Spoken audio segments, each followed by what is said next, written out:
નાગનથી મલિન થયા નિજ ભાવ પ્રભાવ થતા તુનો સજ રૂપ દર્શન આત્મ રૂપ અનુપ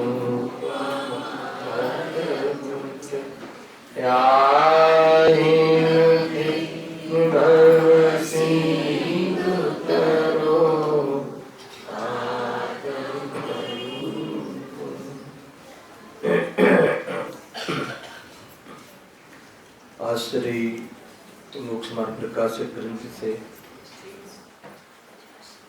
પાંચમા અધિકાર ઉપર આપણે સ્વાધ્યાય ચાલી રહ્યો છે. અન્ય મત નિરાકરણ. અન્ય મત નિરાકરણનો અર્થ છે કે જૈન ધર્મ સિવાય, જૈન મત સિવાય જે અન્ય મત છે. એક પોઈન્ટ થોડો વાત કરી. જે અન્ય મત એટલે કે જૈન મત સિવાય, જૈન સંપ્રદાય સિવાય જે બાકીના સંપ્રદાયો છે, એ સંપ્રદાયોની જે કોઈ માન્યતા છે, એમની જે ફિલોસોફી છે, એ બધી ફિલોસોફી કેવી છે? જૂઠી છે, મિથ્યા છે. એ અનેક તર્કથી, લોજિકથી, આગમથી, ન્યાયથી, ઉદાહરણથી પંડિતજી અહીંયા એ સિદ્ધ કરે છે. અને એ સિદ્ધ કરવા પાછળનો ઉદ્દેશ એ છે કે આપણા જેવા જીવોના કોઈ પરિણામમાં એવી કોઈ ભ્રાંતિ, એવો કોઈ મત ભ્રમથી ચાલી રહ્યું હોય તો ભ્રમ દૂર કરવા અર્થે અહીંયા ચર્ચા કરવામાં આવી રહી છે. અન્ય કોઈ મતની નિંદા કરવાનો કે કોઈનું ક્રિટિસાઇઝ કરવાનો જરા પણ કોઈ ઉદ્દેશ હોતો નથી. કુલ મળીને આ અન્ય મત નિરાકરણમાં ખોટા મતનું જે ખંડન અને સાચા મતના મંડનની આ જ્યારે વાત છે, જે શનિ રવિના નિયમિત સ્વાધ્યાયમાં જ્યારે આપણા પ્રકરણ ચાલી રહ્યું છે, યોગાનુયોગ આજે એક મહાન દિવસ છે. કેમ મહાન દિવસ છે આ? કેમ કે આજના દિવસે ભારત વર્ષને બે મહાપુરુષોની ઉપલબ્ધિ થઈ. સાંભળજો બરાબર. એ બે મહાપુરુષોની આજે આપણને આ ભારત વર્ષને ઉપલબ્ધિ થઈ છે. તો એમાં કયા છે બે મહાપુરુષ? જેને ખ્યાલ પણ છે કે જે આ યુગના આ શાસનના જે અંતિમ શાસન નાયક શ્રી 1008 તીર્થંકર પરમાત્મા તીર્થ નાયક એવા ભગવાન મહાવીર, અર્થાત 24 તીર્થંકરમાં આ યુગના અંતિમ તીર્થંકર એવા વીર પ્રભુ મહાવીર પ્રભુનો આજે જન્મ કલ્યાણક દિન છે. આજના દિવસે એમને આવું થયું હતું. એક તો એ મહાપુરુષની આપણને ઉપલબ્ધિ થઈ છે. શું લાભ થયો અને એનું શું જીવન હતું એની ચર્ચા આપણે થોડી વારમાં કરીએ છીએ સામાન્ય. અને બીજા બધાને ખ્યાલ છે યુગ પુરુષ ગુરુદેવ શ્રી પૂજ્ય ગાંધી સ્વામી, એમનો આજે કયો દિવસ છે? મત પરિવર્તન દિવસ, સંપ્રદાય પરિવર્તન દિવસ કહે છે સામાન્ય ભાષામાં. ખરેખર તો સંપ્રદાય પરિવર્તનની શું વાત કરે? ખરેખર તો મત પરિવર્તન વાત ચાલે છે ને અહીંયા. કે જે ખોટો મત હતો પરિણામમાં એનું ખંડન કરી અને સાચા મતનું એમને અહીંયા ગ્રહણ કર્યું, અપનાવ્યું, એની અનુમોદના પણ કરી. દિગંબર જૈન ધર્મ, વિતરાગ ધર્મ, સાચો ધર્મ અંગીકાર કર્યો. અને અન્ય મતના અનુસાર જે અન્ય સંપ્રદાયના મત અનુસાર જે નિશાની હતી મોપત્તિ, એનો આજે એમને ત્યાગ કર્યો. ખ્યાલ? ભલે ત્યાં જે પ્રમાણે એમનું પદ હશે ગુરુ તરીકે, દીક્ષિત તરીકે, પરંતુ એમને યોગ્ય ન લાગ્યું અને એમને સાચો માર્ગ ભગવાન મહાવીરે બતાવેલો માર્ગ, ભગવાન મહાવીરે જે નિરૂપણ કર્યું છે એના અનુસાર પોતાનું જીવન, પોતાની સોચ, પોતાનો અભિપ્રાય બનાવી દીધો અને એ પ્રમાણે એમને ખોટા મતનું ખંડન કર્યું પોતાના માટે અને આ ધર્મ એમને અંગીકાર કર્યો. સંપ્રદાય એટલે કોઈ વાળો બદલ્યો કે કોઈ અન્ય કોઈ સંપ્રદાયનું ગ્રુપ વધાર્યું એની વાત નથી. એને ધર્મ કોઈ સંપ્રદાય નથી, વાળો નથી, એવું ગુરુદેવ શ્રી વારંવાર કહે છે. ધર્મ તો વસ્તુનું સ્વરૂપ છે. તો વસ્તુનું સ્વરૂપ, જે સાચું સ્વરૂપ સમજીને પરિણામમાં અભિપ્રાય ઠીક કરીને સમ્યક કરીને મોક્ષ માર્ગમાં પ્રસ્થાન કર્યું એ આજનો દિવસ હતો. જે કામ ભગવાન મહાવીરે એને સ્ટાર્ટ કર્યું હતું ક્યારે? સિંહની પર્યાયમાં, અને આ ભાવે સમાપ્ત કર્યું હતું. એ કાર્યનો પ્રારંભ ગુરુદેવ શ્રી આ ભાવમાં કર્યો. બહુ મહાન કાર્ય કર્યું કહેવાય. સ્વયમે તો એ ધર્મને અંગીકાર કર્યું, સ્વયંનો તો મત પલટ્યો છે, પરંતુ અનેક જીવોના મત પલટવામાં એ નિમિત્ત કારણ તરીકે પણ કહેવાય છે. એવું મહાન કાર્ય આ મહાપુરુષો દ્વારા થયું. ફરીથી એમનું સામાન્ય આપણે વસ્તુ સમજીએ છીએ કે જે ભગવાન મહાવીર નો આજે જે જન્મ કલ્યાણક દિન, અર્થાત આજે એમનો જન્મ થયો એમ કહેવાય. ભરત ક્ષેત્રમાં ભારત દેશમાં કુંડલપુર ખાતે, બરાબર છે ને, સુત માતાના ત્રિશલા દેવી, ત્રિશલા નંદન રાજા સિદ્ધાર્થ ના નિમિત્તથી એમનું અહીંયા નશ્વર શરીરનો સંયોગ થયો અને એમનો પ્રકારથી શરીરને મળવાને લોકમાં જન્મ કહે છે. વ્યવહારથી અહીંયા જીનવાણીમાં પણ એને જન્મ કહે છે. એ રીતે એમનું આવું થયું. બરાબર છે. 30 વર્ષ સુધી તો એમનું ગ્રસ્ત જીવન રહ્યું. સમસ્ત ગ્રસ્ત જીવન વૈરાગ્યમય રહ્યું. કોઈ એ પ્રકારથી કોઈ બ્રહ્મચર્ય વૃત્તિ જીવન રહ્યું. એનું કોઈ લગ્ન આદિના કોઈ પરિણામ પણ ન આવ્યા. 30 વર્ષ એ રહ્યા સંસારમાં ગ્રસ્ત જીવનમાં. 3 જ્ઞાનના ધારી, માના પેટથી સમ્યક દર્શન અને 3 જ્ઞાનને લઈને આવ્યા હતા. પૂર્વમાં સમ્યક દર્શન કર્યું હતું અને એના પછી શું કર્યું? દીક્ષિત થયા. 12 વર્ષ 30 વર્ષ પછી એમને દીક્ષા લીધી. જનેશ્વરી મુનિ દીક્ષા લીધી. સ્વયં તીર્થંકરનો જીવ, એને સ્વયં બલવાન જીવ, સ્વયં દીક્ષિત થયા. કોઈ ગુરુની જરૂર એમને હતી નહીં. 12 વર્ષ દરમિયાન એમને મુનિ જીવન વિતાવ્યું. સાધના કરી, આરાધના કરી, મૌન રહીને આરાધના કરી. એક પણ શબ્દ એને કોઈ વિકલ્પ નહીં બોલવાનો. તીર્થંકરનો જીવ મુનિ દીક્ષા, મુનિ દશા દરમિયાન બોલવાનો વિકલ્પ હોતો નથી. જેમના દ્વારા 10 દિશાઓમાં ઓમકાર ધ્વનિ, ઓમકાર નાદ દ્વારા તત્વની સાચી પ્રભાવના થઈ, એવા ભગવાન મહાવીર મુનિ દશામાં એક પણ શબ્દ નહીં, ખ્યાલ, વિકલ્પ માત્ર નહીં બોલવાનો, બોલ્યા નહીં એમ નહીં. એવી આરાધના કર્યા પછી એ આરાધનાનું ફલ કેવલ જ્ઞાન રૂપે, અર્હન દશા રૂપે એમને પ્રાપ્ત થયું. ગઈકાલે બધું આવ્યું હતું ગુણસ્થાનોમાં. 13મું 14મું ગુણસ્થાન, 13મા ગુણસ્થાનને પ્રાપ્ત થયા. એના પછી 30 વર્ષ, કેટલા વર્ષ થયા? 42 ને બાકી 30, 72 વર્ષની એમની આયુ હતી. તીર્થંકર થયા પછી એમના બાકીના 30 વર્ષ વિતરાગ ગાન, ઓમકાર ધ્વનિ દ્વારા બધી દિશાઓને એમને પવિત્ર કરી. એવું મહાન કાર્ય જે ભગવાન મહાવીર દ્વારા થયું. જે પણ અહીંયા પ્રવચન સાર, નિયમ સાર, જેટલા પણ સાર છે, સમુચ્ચય સાર, આત્માનો સાર, ભગવાન આત્મા સારભૂત બધી જ વાતો, પ્રયોજનભૂત વાતો, માર્ગદર્શન, સાચું માર્ગદર્શન ભગવાનની વાણીમાં આવ્યું. એટલું મહાન કાર્ય ભગવાન મહાવીર દ્વારા થયું છે અને એ ધારા અત્યારે પણ ચાલુ છે. કુલ મળીને ભગવાન મહાવીરના જન્મ સંબંધી મારે વાત કહેવી છે કે એમના જન્મને કલ્યાણક દિન કહેવાય છે. જન્મ જયંતિ નહીં, જન્મદિન નહીં, બર્થડે નહીં. ખ્યાલ આવે કે નહીં? કેવી રીતે મનાવવી જોઈએ એ બધું સમજવું જોઈએ. થોડું સારો બી કરીશું કે એ જે જન્મ છે એ સ્વયંના કલ્યાણમાં, પોતાના કલ્યાણમાં તો એમનો આ જન્મ અહીં આવું સાર્થક તો થયું જ થયું, પરંતુ એ સિવાય જગતના સર્વ જીવોના હિતમાં નિમિત્ત બને છે.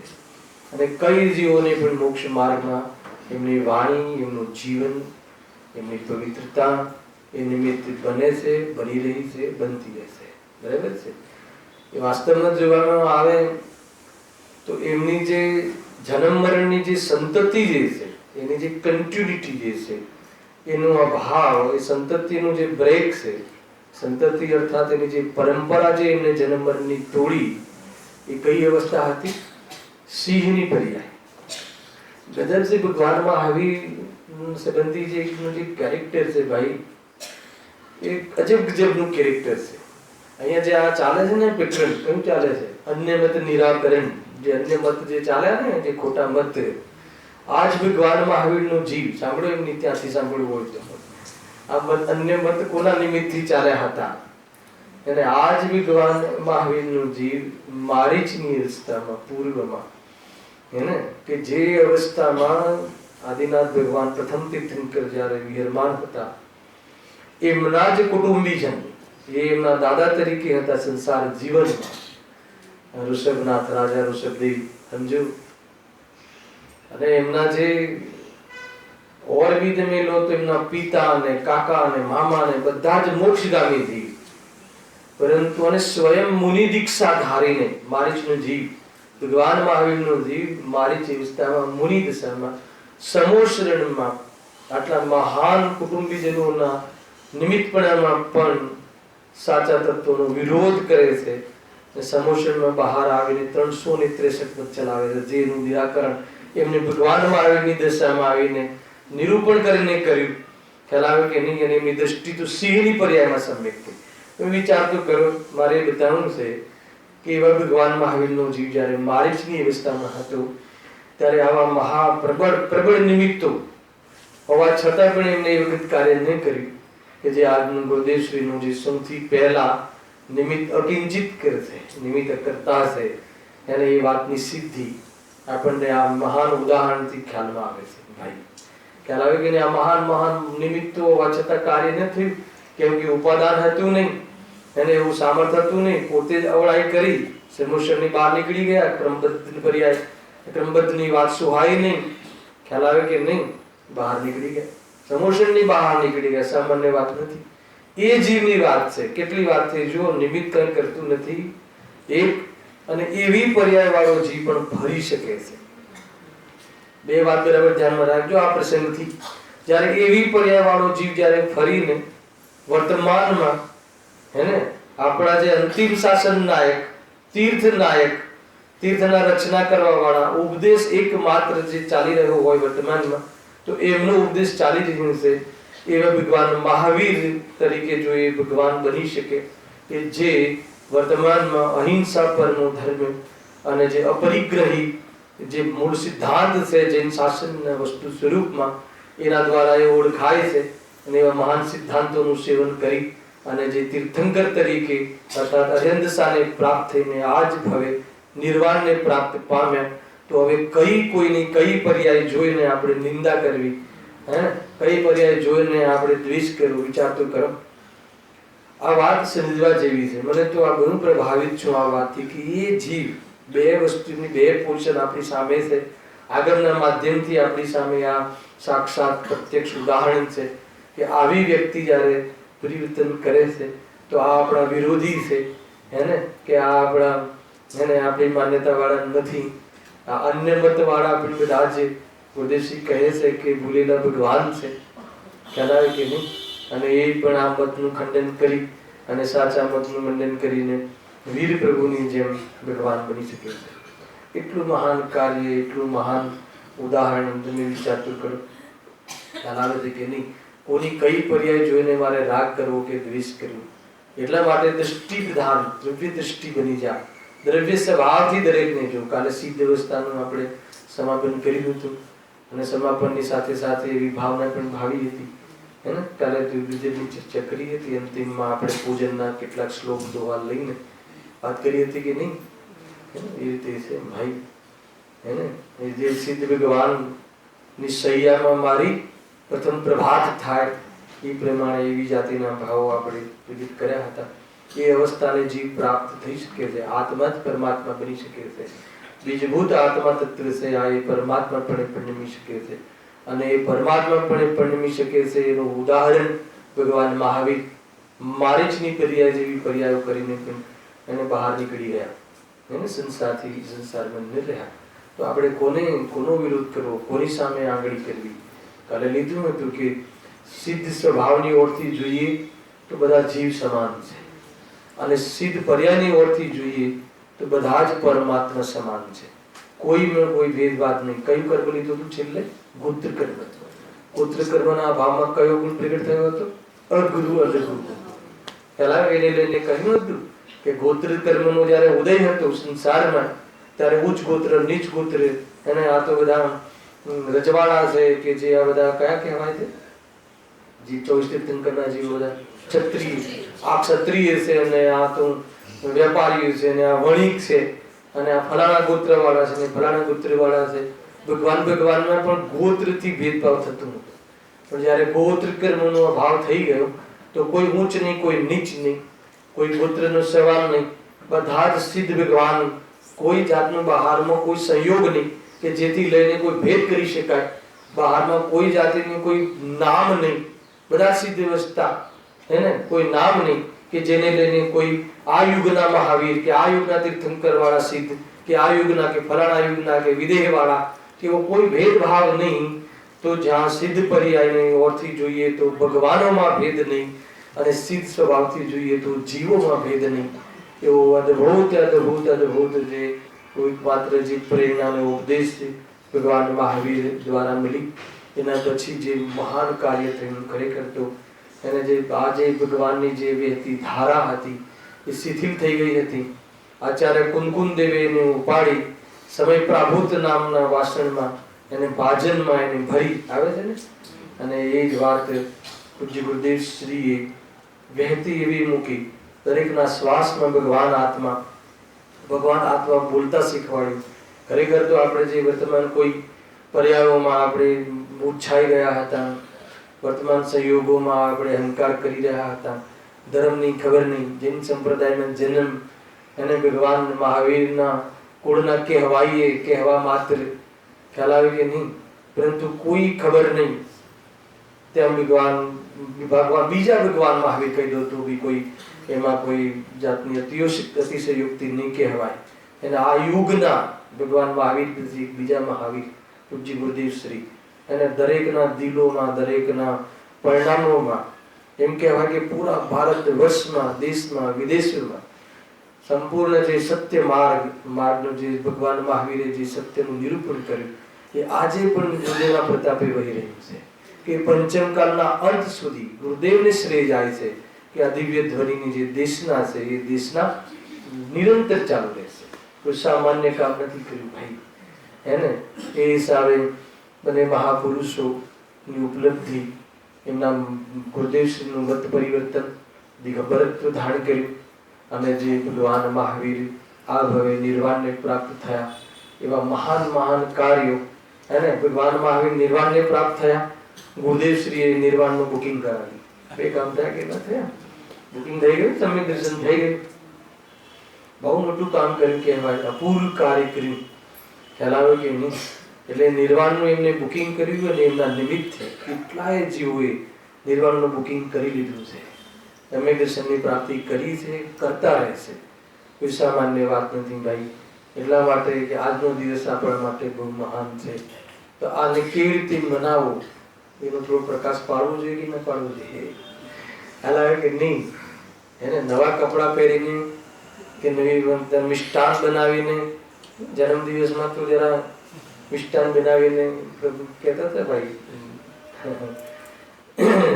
ચંદ્રકાંતભાઈ કે ભાઈ 10:15 સુધી પ્રવચન છે, પછી બધાને જે બી એના પ્રોગ્રામો છે, જે બી ગુરુદેવનું જે આપણે સ્તુતિ પ્લસ આપણે એના પછી માંગલિક છે, ભક્તિ છે, જે પણ પ્રોગ્રામો છે, તો પછી મોડું થઈ જશે તો બધાને રસોઈઓ બનાવવાની હોય, આ છે તો આપણે બરાબર ડિસિપ્લિનથી આપણે ચાલીશું.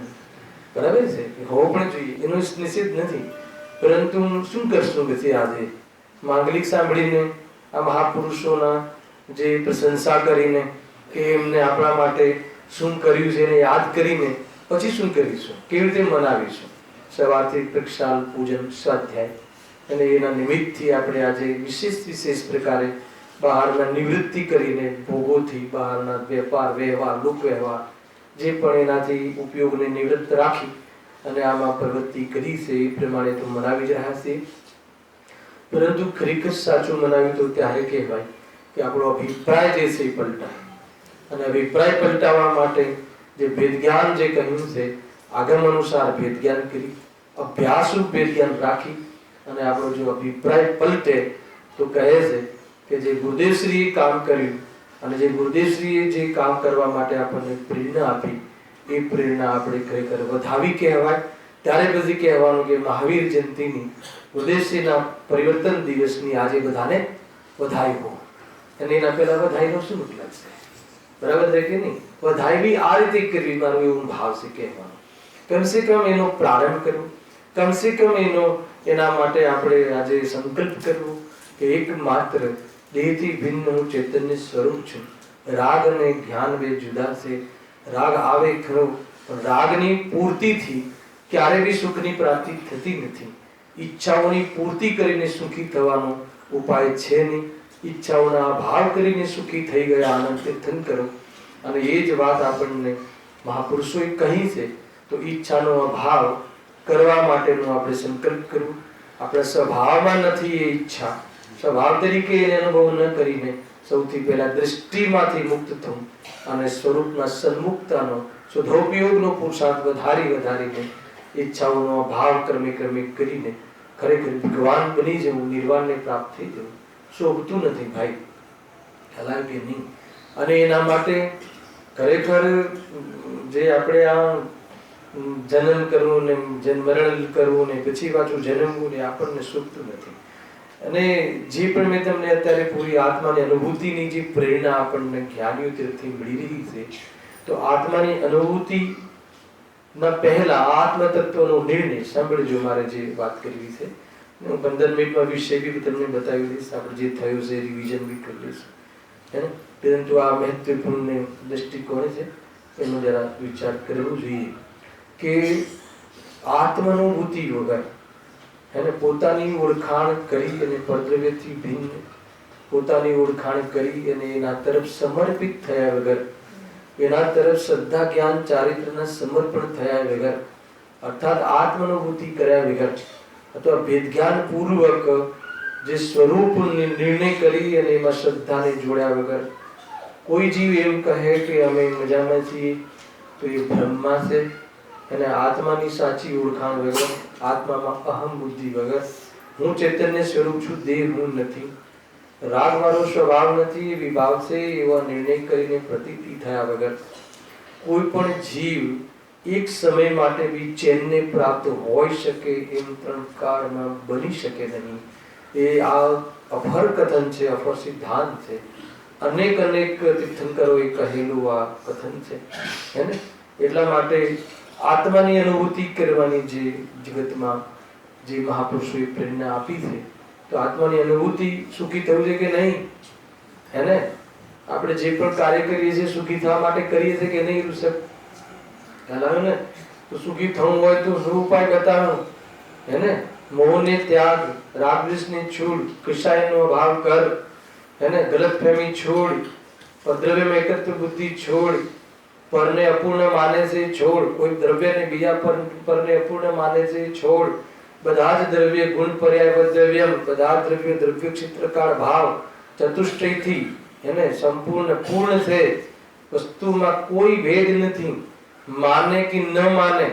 આ રીતે અગર જો પોતાને અને પરને બધાને સત્ય તરીકે જોવે, જે પ્રમાણે છે એ પ્રમાણે જોવે, તો આ જીવને હર સમય નિરાંત રહે, વિકલ્પનો અભાવ થઈ જાય. તો આ કરવા માટે આ તો સંકલ્પ છે કે આપણે આત્માની અનુભૂતિ કરવી છે. આત્માની અનુભૂતિ કરવા માટે આપણે આત્માને ઓળખવું પડશે. આત્માને ઓળખવું પડશે અને જેને અત્યારે આપણે આત્મા માની લીધો છે એ શરીર અજીવ તરીકે છે એમ બી ઓળખવું પડશે. એ બંનેને એક માનીએ છે, એ માન્યતા ગલતફહેમી છે, મિથ્યાત્વ છે. અને એને લઈને એને રાખવાના કે એને જો પ્રતિકૂળ છે એને દૂર કરવાના રાગ દ્વેષ ભાવ, એ કસાય છે એને કસાય તરીકે આપણે જાણવા પડશે. ખ્યાલ આવે કે નહીં? એ મારો સ્વભાવ નથી, એ જાણવા પડશે. સાત તત્વ આવી જશે, ધ્યાન રાખજો. અને એનાથી ભિન્ન આપણને જાણવું એ રીતે પોતાને વરવું પડશે, સંવર પ્રગટ કરવું પડશે. અને એ રીતે પોતાને વરીને એમાં હંમેશા સ્થાયી થઈ એને નિર્જરાને પ્રાપ્ત થઈને મોક્ષને પ્રાપ્ત થવું પડશે. આ પ્રકારે જ આપણે સુખી થઈ શકશું. તો એના પહેલા સાત તત્વ કહો, એનો નિર્ણય અથવા સ્વનો અને પરનો નિર્ણય કરવો પડશે. એનો નિર્ણય કોના માધ્યમથી થશે? એને આગમના માધ્યમથી, આગમના અભ્યાસ વળી તત્વનો નિર્ણય થશે. એટલા માટે સ્વાધ્યાયને પણ પરમ તપ કહે છે. એટલે કોઈ ઉપાય હોય બાહ્યમાં તો સ્વાધ્યાય છે, અને અંતરમાં કોઈ ઉપાય હોય વ્યવહારથી તો એક પ્રકારથી અભ્યાસ છે, એને વેદ જ્ઞાનનો અભ્યાસ છે. અને ખરેખર સુખી થવાનો કોઈ ઉપાય હોય તો એ રીતે પરિણમી જવું, એ જ એક માત્ર ઉપાય છે. અને એ રીતે પરિણમી જવા માટે સૌપ્રથમ સ્વાની પ્રેરણા આપી સ્વાધ્યાય. સ્વરૂપમાં એકાગ્ર થવાથી, લીન થવાથી સુખી થાય છે. અને સ્વરૂપમાં એકાગ્ર ત્યારે થાય, ક્યારે થાય? કે એને તત્વની ખબર હોય, વસ્તુ સ્વરૂપની ખબર હોય, અને વસ્તુ સ્વરૂપનો નિર્ણય હોય, અને પ્રતીતિ હોય. તો વસ્તુ સ્વરૂપનો નિર્ણય કોના માધ્યમથી થાય છે? સાધન સ્વાધ્યાયના માધ્યમથી, આગમના માધ્યમથી થાય છે. એટલે કુલ મળીને ક્યાં લઈ આવે આપણને? સ્વાધ્યાય. ગુરુદેવ શ્રીએ સૌથી કોઈ મોટી પ્રેરણા આપી હોય આ જીવને, હે ને, તો સ્વાધ્યાય. તો પછી પૂજા ન કરવી, ભક્તિ હમણાં કરવાના છે ન કરવી, સાંભળી લો. હે, થોડીક વાર લઈ લઈએ ને, કેમ કે પછી આપણે એકાંત થઈ જાય ને કે નહીં. સ્વાધ્યાય વાંચવું એટલે સ્વાધ્યાય એમ નથી. સ્વાધ્યાય કોને કહે? હું બે વાતથી પૂછું છું. સ્વનો અધ્યાય, સ્વનો અભ્યાસ હાલ નથી લેવો મારે. સ્વાધ્યાય કોને કહેવાય? શિક્ષા. જે અહીંયા સ્વાધ્યાયની પ્રેરણા આપવામાં આવે છે, શિક્ષા લેવી, શીખવું, બરાબર છે? સ્વાધ્યાય. તો એને એ સ્વાધ્યાય શિક્ષા લેવી, તો સારી શિક્ષા લેવી? તો કે સ્વરૂપની ઓળખાણ માટેની શિક્ષા લેવી. સમજો, સ્વરૂપની ઓળખાણ માટે શિક્ષા લેવી. તો ભલે પછી કોઈ બી અનુયોગ વાંચવામાં આવે, પણ એ સ્વરૂપની શિક્ષા માટે છે, એ ધ્યાન રાખવું. એક અને એમાં સ્વરૂપની શિક્ષા ન લેતો હોય, એ સ્વરૂપની શિક્ષા ન મળતી હોય, કે સ્વરૂપમાં સ્વરૂપ સંબંધી એ ન શીખતો હોય, એને એ સંબંધી રુચિ ન કેળવાતી હોય, વેદ જ્ઞાન ન કેળવાતું હોય, તો એ સ્વાધ્યાય નથી. આ ખ્યાલ આવે કે ન? એક જ પેરેગ્રાફ વાંચ, હે ને, પરંતુ એના માધ્યમથી વેદ જ્ઞાનનું પોષણ અને આત્મની રુચિ વધવી જોઈએ, રસ વધવો જોઈએ, રસ પરિપાક થવો જોઈએ. એનું નામ સ્વાધ્યાય છે. હવે એ સ્વાધ્યાય આગમ વાંચીને કર, કે એ સ્વાધ્યાય ભગવાનની પૂજાના માધ્યમથી એમના ગુણાનું વાત કરીને કર, કે ભક્તિના માધ્યમથી કર, હે ને, એ અહીંયા એ બધું જ સ્વાધ્યાયના અંગ છે. હે ને, પૂજા કોઈ ભગવાનની ખુશામત કરવા માટે નથી હોતી. ભક્તિ કોઈ ભગવાનને રીઝવવા માટે નથી હોતી. ભગવાનની ભક્તિ એટલે શું? ગુણાનુવાદ. પૂજન એટલે શું? પૂજન એટલે પ્રતિજ્ઞા. ભક્તિ એટલે ગુણાનુવાદ. અને સ્વાધ્યાય એટલે શું? જે શાસ્ત્ર સ્વાધ્યાય એટલે શું? પૂજન અને ભક્તિ દ્વારા વસ્તુના સ્વરૂપને સમજાય અને એ પોતાનામાં રચના થાય એ માટેની ભગવાનની વાણી દ્વારા ડાયરેક્ટ શિક્ષા.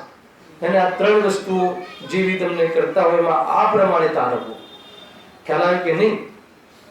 નિર્દોષ સુખ નિર્દોષ આનંદ લ્યો ગમે ત્યાંથી. ગમે ત્યાંથી એટલે ગમે ત્યાંથી એટલે શું? શિવ મંદિરમાં કે જીન મંદિરમાં? એમ નહીં. એને શિવ મંદિરનો નિષેધ તો બરાબર હમણાં કરવા વાળા છે, સમય તો નથી, પણ જોશું. ખ્યાલ આવે કે નહીં? પ્રકાશભાઈ, ગમે ત્યાંથી એટલે ચાહે તો ભક્તિનું અવલંબન લે, ચાહે તો પૂજાનું અવલંબન લે, ચાહે તો સ્વાધ્યાયનું અવલંબન લે, શાસ્ત્ર સ્વાધ્યાયનું અવલંબન લે, કે ચાહે તું પ્રથમાનુયોગનું અવલંબન લે સ્વાધ્યાયમાં. એને એકાંત નહીં કરતો કે દ્રવ્યાનુયોગથી જ થાય. અરે આત્માથી સંવેદન થાય, કોઈ અનુયોગથી ના થાય. એ અનુયોગ તો કથન પદ્ધતિ છે. એની અંદર જે દ્રવ્ય સ્વભાવને મુખ્ય કરીને કથન કર્યા છે, એ જો તને જાણવામાં આવી જાય ને તને મુખ્ય થઈ જાય તો કે સમ્યક થઈ જાય. ખ્યાલ આવે કે નહીં? એ વાત જરૂર છે કે દ્રવ્યાનુયોગમાં દ્રવ્ય પ્રધાન કથન ઘણા મળે છે. એટલે દ્રવ્યાનુયોગનું કથન કરવા માટે અથવા એનો અભ્યાસ કરવાની વિશેષ પ્રેરણા આપવામાં આવે છે. પ્રથમાનુયોગના માટે ચારે અનુયોગનું તાત્પર્ય વિતરાગતા શીખવાડો ને પાઠશાળામાં. શું કહો? ચાર અનુયોગનું તાત્પર્ય વિતરાગતા છે, અને વિતરાગતા મારું ધ્યેય છે. તો કોઈ બી અનુયોગ લઈ લો, પણ મુખ્ય રૂપથી દ્રવ્યાનુયોગ જે સરળ છે, સ્થૂળ છે, આપણી આત્માની વાત એમાં કહી છે મુખ્ય રૂપથી. એમાં બી ગુણસ્થાનની વાત આવે છે, એ અહીંયા વાત કરી. ચારે અનુયોગ કહો કે આ રીતે કહો ભાઈ. એ સિવાય હવે છતાં બી આ બધી જ ધાર્મિક ક્રિયાઓમાં, ધાર્મિક અનુષ્ઠાનમાં, બાહ્ય ધાર્મિક કાર્યો કે જેના માધ્યમથી આપણે આત્માનું સ્વરૂપ સમજીએ છીએ, બધામાં શાસ્ત્ર સ્વાધ્યાય એ મુખ્ય છે. આ બધું કહ્યા પછી ફેર કહું છું, સમજજો. એટલે કોઈ પૂજાને ગૌણ કરવાની વાત ન કરી, બધું જ એના ક્રમમાં ભાવ આવ્યા રાખે. પણ પૂજામાં આગળ જો સ્વરૂપને ટચ કરવા વાળો જો ઉપયોગ ન બને, સ્વરૂપ સંબંધી ધ્યાન ન જાય, ભગવાનના એ ગુણાનુવાદમાં અથવા એ જે એમને જે કહેલું છે પ્રતિજ્ઞાવત આપણે ન જીવન બનાવીએ. એને પૂજનનો જ પ્રતિજ્ઞા કર્યો ને. પૂજનમાં શું છે? પ્રભુને આગળ ભગવાનની જે પૂજા કરીએ છીએ એનો અર્થ કે પ્રતિજ્ઞા છે. અને એમાં ભૂલ બી એવા હોય છે કે અનાદિથી હું આ રીતે પરિણમતો હતો, પ્રભુ હવે તમને જોઈને હવે આજે તો આવું મારું રહ્યું જ નહીં કોઈ મિથ્યાત્વ, હે ને, અર્થાત જે થોડી કશાય રહી ગઈ છે એને પ્રભુ હું અભાવ કરીને તારા જેવું થઈ જઈશ. એ શું છે? પ્રતિજ્ઞા છે. એને ખ્યાલ. અને પ્રતિજ્ઞાનું પોષણ થાય એટલે ભગવાનની ભક્તિ, એટલે એમના ગુણાનુવાદ કરીએ છીએ, એને એમના ગુણનું બસ અનુવાદન કરીએ છીએ, ભગવાનના સ્વરૂપનું અવલોકન કરીએ છીએ. અને એમનું અવલોકન એટલા માટે કરીએ છીએ કે એ મારું સ્વરૂપ છે, ખ્યાલ. એ રીતે પોતાને સ્વરૂપનો વિચાર ચિંતન આદિ કરીએ છીએ. કુલ મળીને જેટલી બી મેં ધાર્મિક ક્રિયાઓ કહી એમાં સૌથી ઉત્કૃષ્ટ ક્રિયા કોઈ હોય તો સ્વાધ્યાય કહી. કેમ ખ્યાલ છે? કેમ કે સ્વાધ્યાયમાં ઉપયોગ ઘણો સૂક્ષ્મ થાય છે, ખ્યાલ. અને પૂજનમાં અને ભક્તિમાં ઉપયોગ ઘણો સ્થૂલ રહે. હવે ક્રિયાઓમાં અંતર છે ને ભાઈ, છે તો બધું ક્રિયાકાંડ, હે ને.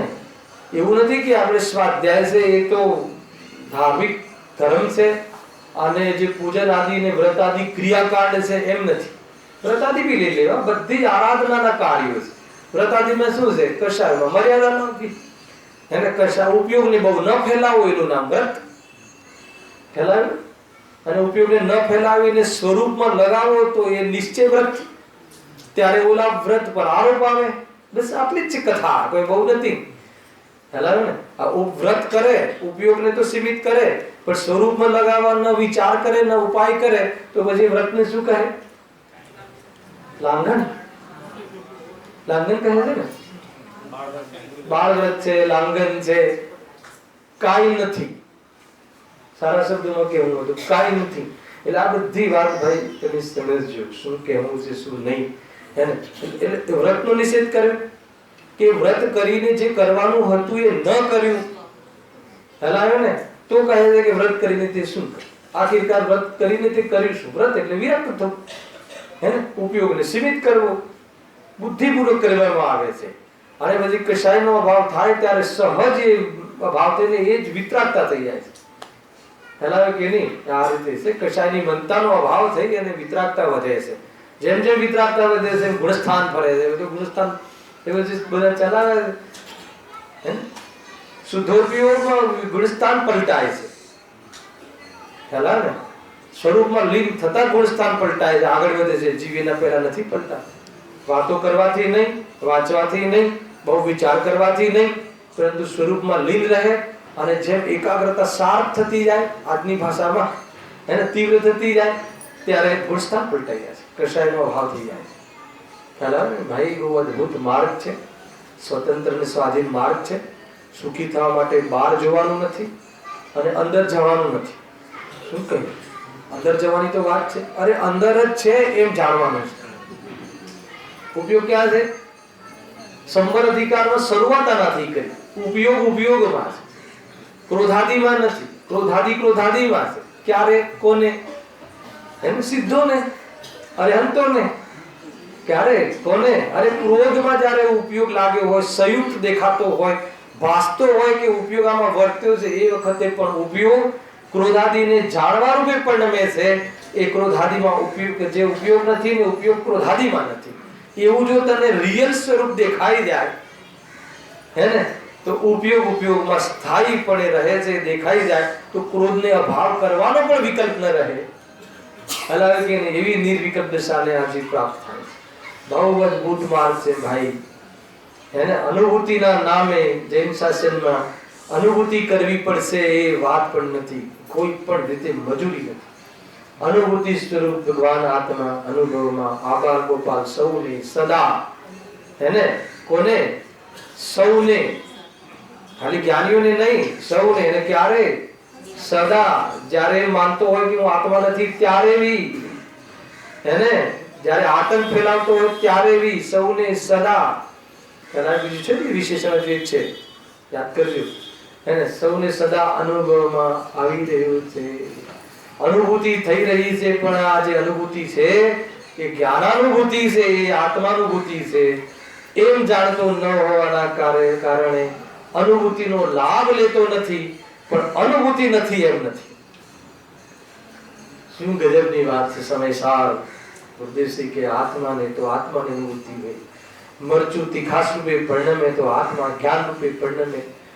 તીખાસના જાણવાના કાલમાં બી, તીખાસ બધી ગલત ફહેમીના કાલમાં બી ખરેખર જે આત્મા છે એ તો જ્ઞાનની અનુભૂતિ કરે છે. તીખું જાણ્યું કોને? મને ભાવ્યું એવું જાણ્યું શામાં? તો એ જે જાણવામાં આવે છે, જાણવા રૂપે પરિણમે છે, એ જે જ્ઞાનની અનુભૂતિ છે, સ્વાનુભૂતિ છે, એ આત્માનુભૂતિ છે. ખ્યાલ આવે કે નહીં? પરંતુ એ સ્વાનુભૂતિ જે છે એમ ખ્યાલ નથી કરતો. બસ આટલી મોમેન્ટમાં એનું સંસાર છે, અને ખ્યાલ કરે તો આટલી મોમેન્ટમાં સંસારનો અભાવ, અનંત સંસારનો અભાવ. અને બાકી જે અલ્પ સંસાર રહે છે એને તો વેદતા જ નથી જ્ઞાનીઓ. અને એ તો અનાત્મ રૂપે જોવે છે રાગ આદિ ભાવને. શું ગજબનું આ પરફેક્શન છે આ માર્ગમાં, કેટલી સત્યતા છે.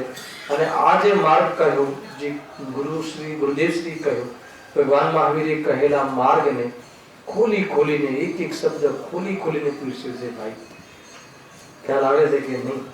એમનો જે મત પરિવર્તન, અભિપ્રાય પરિવર્તન એમના માટે તો લાભદાયી થઈ ગયું, પરંતુ અનેક જીવોના લાભમાં પણ નિમિત્ત બની ગયું. ખરેખર કહું છું, કેમ કે ભાઈ પર્ટિક્યુલરલી અમારી વાત કરીએ તો અમે તો મૂળ દિગંબરમાં સંપ્રદાયમાં જન્મ. સમયસારને તો ઘરમાં કબાટોમાં પેક હતા, બંધ હતા, ઉઠા ચડાવીને સરસ સજાવીને, હે ને. ખાલી તો એકમાત્ર એમ સમજાતું હતું કે જ્યારે જ્યારે હે ને જીનવાણીનો દિવસ આવે, સુદ પંચમીનો દિવસ આવે તો બધી જીનવાણીને ટેબલ પર લાવવી, લાવીને પછી અર્ઘ ચડાવવો, અને વળી પાછી સફાઈ કરી અને એને પાછી યથાસ્થાને કીધી. આનું નામ ધર્મ. સંતુષ્ટ થયા. આજે તો જીનવાણીની બહુ સેવા કરી. ખ્યાલ આવે કે નહીં? અત્યારે બી એવું થતું હોય તો જરા ચેતી જજો, મારે કહેવું છે. ખ્યાલ આવે કે નહીં? ગુરુદેવશ્રીએ કહ્યું, કેટલું કન્સિડરિંગ બી કર્યું. ભાઈ એને ખ્યાલ આવે કે નહીં? ગજબ છે. ચોપડી સામે જોઈએ, ચોપડી સામે જોઈએ, હેને. થોડું કોમ્પ્રોમાઇઝ બી કર્યું. આમ નીચે ચોપડી હોય તો અમને શોભતું નથી, પણ ચોપડી નહીં હોય તો ઘણું વહિત થઈ જશે. આજે શરમ આવે ચોપડી લેતા. સમજો ભાઈ, એવી વાત બહુ ઘરેથી વાંચીને આવવું જોઈએ. અમે તો નિશાળમાં પણ એમ કહે, નિશાળમાં જયારે ભણતા ને ત્યારે સાહેબ જે લેવાના હોય ને એ પેલા ઘરે વાંચી, એમની ભાષામાં, મીઠી ભાષામાં, અને પાછું ઘેર જઈને વાંચી. જ્યારે એ જે કુજ્ઞાન, એના માટે આટલું સમર્પણ હોય તો આ તો સમ્યક જ્ઞાન લાવવા વાળું જ્ઞાન છે. આ તો આનંદ ભવનો થાક ઉતારવા વાળી વિદ્યા છે. એને આ વિદ્યા શીખવા જઈએ, ગુરુ પાસે જઈએ, ત્યારે એને પહેલા આપણી તૈયારી, માનસિક તૈયારી, એને પહેલા માનસિક તૈયારી એટલે પૂર્વ તૈયારી, જ્ઞાનની પૂર્વ તૈયારી, માનસિક તૈયારી કે મારે તો આત્મદર્શન કરવું છે, એ તૈયારી સાથે જાય. અને બેન શ્રી કહે છે કે અહીંયા કોઈ ગુરુ પૂજ્ય બુદ્ધિશ્રી ભગવાન આત્મા કહે અને સોસરવટ ન ઉતરે એમ ન બને. ખ્યાલ આવે? વિચાર કરજો જરા. એ ન ઉતરે એ તૈયારી વાળો જીવ હોય ને, કાલે જોઈશ, પછી વિચારીશ, ખરેખર આ શરીર ને આત્મા બે ભિન્ન છે, હું જરા એકવાર મેળવીશ. અરે એ બધી તૈયારી તું પહેલા કરીને આવ. પેલું બધું વાંચીને બધી બુદ્ધિમાં તૈયારી કરીને આવ, અને માનસિક પ્રિપેર થઈને આવ કે હવે મારે પાછું નથી આવવાનું. ક્યાં જવાનું? જંગલમાં, એને ગીરના જંગલમાં પીછી કમળ લઈને અહીંયાથી, હેને એ રીતે છે. તાળું બંધ કરીને આવવું ને પાછું ઘેર જઈને ઘર ખોલવું ને બરાબર પછી ઠેકાણે રહ્યું છે કે નહીં એ જોવું ને હાલાકી કોઈ જરૂરત જ નથી. મુનિરાજોને છે એવી એમની વસ્તિકા નથી હોતી કે જેની સ્ટોપર હોય. ગામના છે હે ને ગામના છેવાડે કોઈ વસ્તિકા હોય તો ત્યાં વસે, પરંતુ એમાં કોઈ સ્ટોપર લગાવવાની ત્યાં મૂકેલી હોય તો એ કોઈનો અધિકારની વસ્તુ છે તો ત્યાં એવી જગ્યાએ બેસે નહીં. શું જરૂર છે કોઈ આવીને ઉઠાડે? હાલાકી ઘર ખાલી કરો. હવે તો કહે છે કે આયુ કર્મને પણ જીતી લેવું છે. એને શરીરમાં લાવે ને પાછું ખાલી કરાવે એવું જોઈએ જ નહીં. એને એટલે સાક્ષાત મુનિ દશા ધારણ કરી શ્રેણીઓના ઉપર આરોહણ કરી અને એકમાત્ર સિદ્ધ અવસ્થાને મારે પ્રાપ્ત થવું છે એવી જાતિની વાત છે ભાઈ. અદભુત વાત હે ને. ગુરુની આજ્ઞામાં ન રહીએ કે નહીં. ગુરુની આજ્ઞામાં રહેવું એટલે શું? એમને જે કહ્યું છે એને અનુસરવું એનું નામ ગુરુ આજ્ઞા. કેટલા આપણે ગુરુ આજ્ઞામાં રહ્યા બોલો. ભગવાન મહાવીરનો જે અહિંસા પરનો ધર્મ ભાઈ ઘણું કહેવું છે. અહિંસા પરનો ધર્મ ખ્યાલ આવે છે કે નહીં? અને આ જીભના સ્વાદના ચટાકા એમાં અનેક જીવોની હિંસા થઈ જાય તો પણ એને અંદરમાં એવી ગ્રહતા પડી હોય તો બી એનું સેવન કરે અને કહે કે હું ભગવાન મહાવીરનું જન્મ કલ્યાણ મનાવું છું. હે ને જ્ઞાનીઓ તો ભાઈ એવા જીવને પણ કહે કે તારામાં જે સામર્થ્ય પડ્યું છે ને એ જ બતાવે. જ્ઞાનીઓ તો વાસ્તવમાં જીવનું સામર્થ્ય બતાવે અને પર્યાયની ક્ષતિનું જ્ઞાન ક્ષતિ તરીકે કરાવે. શું ગુરુનો મહિમા છે. મને ગુરુદેવશ્રીનો મહિમા ભાઈ એટલે આવે કે એ કોઈ બી સભામાં આવે, હરિજન આવે કે કોઈ બી નાનું બાળક આવે તો બી એમ કે ભગવાન આત્મા છે, ભગવાન બનવાનું તારામાં તાકાત છે. જે સામર્થ્ય બતાવે એ વિશ્વનો સૌથી ઉપકારી જીવ છે. ખ્યાલ આવે ને? સૌથી કોઈ મહાન ઉપકારી જીવ હોય તો પોતાનું સામર્થ્ય બતાવે. એમ ના બતાવે ક્યાં ભરાઈ રહ્યા છો, મૂર્ખ છે, જ્ઞાન તો કઈ છે નહીં. વર્તમાનમાં જ્ઞાન ઘણું ઓછું છે ને પર્યાયમાં. એ તો જ્ઞાનાવળી કર્મનું નિમિત્ત પડ્યું છે. તું તો એ વખતે બી પૂરો જ્ઞાન છે. કોણ કહે એ અન્યમતીના લોકો આવે તો કહે કે અમારે ત્યાં તો લોકો એવું કહે કે આ તો દુષ્ટ છે ને આ તો પાપી છે ને આ છે. અહીંયા તો પાપ કરીને આવ્યો હોય એને કહીએ અને એમને પહેલા મળીને કીધું એ ભાઈ મારાથી આવા પાપ થઈ ગયા છે તો એ હતું એ ભાઈને કે આજે તો બરાબર પાપ સંબંધી ધુલાઈ કરશે આપણી. કાંઈ નહીં, ભગવાન આત્મા છે. પાપ જે થયા છે તે કર્યા છે, તું કહે છે તે કર્યા જ નથી ને. એ પાપના પરિણામને તારે કોઈ મેળ જ નથી ને. જીવ કેટલો નિરાકુલ થઈ જાય ભાઈ. એ જે સ્વભાવ તરીકે તું છે એ તું છે જેનામાં પાપ કરવાનું કોઈ કાર્ય થતું નથી અને એવો જે છે સ્વભાવ એ ત્રિકાળી ધ્રુવ તું ભગવાન આત્મા છે ભાઈ. ક્યાંથી વાત ઉઠાવે ક્યાં લઈ જાય એને ભાઈ એમની આજ્ઞામાં રહેવું. અગર ખરેખર એમના ઉપકારનો કોઈ ઉપહાર એને માનવો હોય, ઉપકાર માનવો હોય તો એકમાત્ર આત્મદર્શન કર્યા સિવાય ગુરુદેવશ્રીના ઉપકારનો ભાર કોઈ બી રીતે ઓછું પડશે. ખ્યાલ આવે કે નહીં? એટલા માટે શું કરવું? આત્મદર્શન કરવું. એ રીતે આ બે મહાપુરુષો દ્વારા આજે જે ભારત વર્ષને અહીંયા આપણને ઉપલબ્ધ થયા છે અને એમની જે હાજરી રહી અને આવીને જે આપણને પ્રેરણા આપી એના અનુસાર આપણે બધાએ જીવન બનાવવાનો સંકલ્પ કરવો જોઈએ. એ રીતે આ જીનવાણી, એ રીતે આ વાસ્તવમાં મહાન પર્વ, મહાન દિવસ આપણે મનાવવો જોઈએ. એ અપેક્ષાએ અહીંયા મુખ્ય આ બધી ચર્ચા કરી છે. એ પ્રમાણે એવી ભાવના ભાવીને આપણે વખતે સહેજાનંદ અવિના